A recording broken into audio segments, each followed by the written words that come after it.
ഒരു പനി വന്നാൽ, തലവേദന വന്നാൽ, തുമ്മിയാൽ, എവിടെയെങ്കിലും വേദന വന്നാൽ ഉടനെ നമ്മൾ പറയുന്ന ആ കേട്ടുപഴകിയ ഡയലോഗുണ്ട്, ഒരു പാരസെറ്റമോൾ എടുത്ത് കഴിക്കുക. എന്തിനും ഏതിനും പാരസെറ്റമോൾ. അങ്ങനെ വയറ്റിലെത്തിയ പാരസെറ്റമോൾ വിചാരിക്കുന്നുണ്ടാവും, മഹാഭാവി എന്തിനാണാവോ എന്നെ വിഴുങ്ങിയതെന്ന്, ഇവൻ്റെ എന്ത് പ്രശ്നത്തിനാണാവോ ഞാൻ പരിഹാരം കാണേണ്ടതെന്ന്. അതെ, പാരസെറ്റമോൾ. യൂറോപ്പിൽ ഇവൻ അറിയപ്പെടുന്നത് പാരസെറ്റമോൾ എന്ന് തന്നെയാണ്. എന്നാൽ അമേരിക്കയിൽ ഇവൻ അസറ്റമിനോഫെൻ. എന്നാൽ ശരിക്കും പേര് കേട്ടാലോ, എൻ അസറ്റൈൽ പാരാ അമിനോഫിനോൾ. ഇനി മെഡിക്കൽ ഷോപ്പിൽ ചെന്ന് ഇങ്ങനെ ചോദിച്ചാലോ, ചേട്ടാ ഒരു എൻ അസറ്റൈൽ പാരാ അമിനോഫിനോൾ, എന്തായിരിക്കും അവരുടെ പ്രതികരണം? നിങ്ങളൊന്ന് ട്രൈ ചെയ്ത് നോക്കുന്നോ? പാരസെറ്റമോൾ പോപ്പുലറാണ്. ഒരു പക്ഷേ മരുന്നുകളുടെ കൂട്ടത്തിൽ ഏറ്റവും കൂടുതൽ പോപ്പുലർ. സാധാരണക്കാർക്കിടയിലും പണക്കാർക്കിടയിലും ഒരുപോലെ പോപ്പുലർ. പാരസെറ്റമോൾ പോപ്പുലർ ആണ് എന്ന കാര്യത്തിൽ നമുക്ക് ആർക്കും തന്നെ തർക്കമില്ല. എന്നാൽ ഇവൻ പോപ്പുലർ മാത്രമല്ല, പാരമ്പര്യത്തിലും ഭയങ്കരൻ തന്നെ. 19-ാം നൂറ്റാണ്ട് മുതൽ പാരസെറ്റമോൾ പരോക്ഷമായി നമ്മുടെ കൂടെയുണ്ട്. പാരസെറ്റമോളിൻ്റെ കണ്ടുപിടുത്തവും തികച്ചും യാദൃച്ഛികമായിരുന്നു.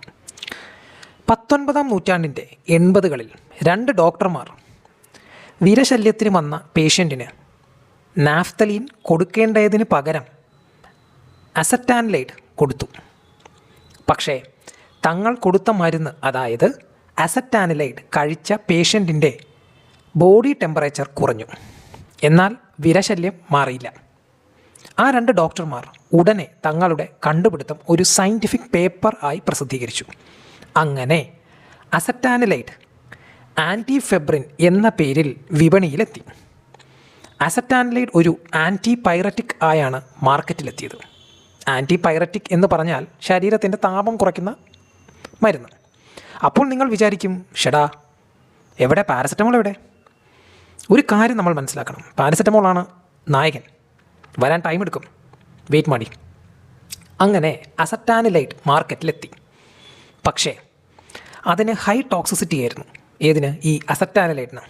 അപ്പോൾ ശാസ്ത്രജ്ഞന്മാർ അസറ്റാനിലൈഡിൻ്റെ തന്നെ കുറച്ചുകൂടി മെച്ചപ്പെട്ട ഡെറിവേറ്റീവുകളെക്കുറിച്ചുള്ള ഒരു വലിയ ഗവേഷണത്തിന് തയ്യാറായി. അങ്ങനെ അവനെ നമുക്ക് കിട്ടി, നമ്മുടെ ചങ്ക് പാരസെറ്റമോൾ, അല്ലെങ്കിൽ എൻ അസറ്റൈൽ പാരാ അമിനോഫിനോൾ. കൂടെ ഒരുത്തനും കൂടി വന്നു. ലവൻ്റെ പേരാണ് ഫിനാസെറ്റിൻ. അതായത് ഫിനാസെറ്റിനും പാരസെറ്റമോളും അസറ്റാനിലൈഡിൻ്റെ തന്നെ ഉൽപ്പന്നങ്ങളാണ്. പക്ഷേ ടോക്സിസിറ്റി ഏറെ കുറവാണ്. പാരസെറ്റമോളും ഫിനാസെറ്റിനും ക്ലിനിക്കൽ ട്രയലുകൾക്ക് വിധേയപ്പെട്ടു, അതായത് പരീക്ഷണങ്ങൾക്ക് വിധേയപ്പെട്ടു. പക്ഷേ ആ പരീക്ഷണ ഫലം ഇങ്ങനെയായിരുന്നു. ഈ പരീക്ഷണം നടക്കുന്നത് 1878 കേട്ടോ. അന്ന് നടന്ന പരീക്ഷണത്തിൻ്റെ ഫലം ഇപ്രകാരമായിരുന്നു: പാരസെറ്റമോളിന് ഫിനാസെറ്റിനേക്കാൾ ടോക്സിസിറ്റി കൂടുതലായിരുന്നു എന്നായിരുന്നു പഠന റിപ്പോർട്ട്. നിങ്ങളുടെ ഹീറോ തോറ്റെന്നാണ്. മുറിവേറ്റ സിംഹത്തിന്റെ ശ്വാസം ഗർജനത്തേക്കാൾ ഭയങ്കരമായിരുന്നു. ഇനിയാണ് കഥ ആരംഭിക്കുന്നത്.